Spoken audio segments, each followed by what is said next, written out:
एक बात पे गौर कीजिए, जो सेंट्रल पॉइंट है उसकी तरफ आ जाए सारे मिलकर। मुझे बताएं, किसी सियासतदान में जरूरत है कि हमारे प्रोग्राम बंद करें, हमें पर्चे दे, हमें अंदर डाले या हमें कत्ल कर दे? है किसी सियासतदान में जरूरत?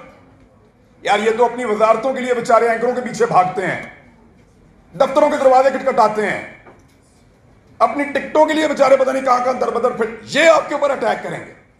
इनकी सियासी क़यादतें आपके ऊपर अटैक करेंगी। मैं जानता हूं कितने बेचारे हैं बेचारे।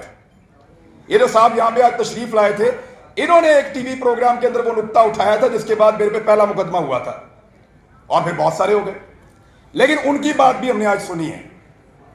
इसके ऊपर भी उसी नौयत का एक पर्चा हुआ था, इस शख्स के ऊपर भी। ये गद्दारी और बगावत के पर्चे आपको लगता है कि सियासतदान करवा सकते हैं? सियासतदानों के पास इसका कॉपीराइट ही नहीं है।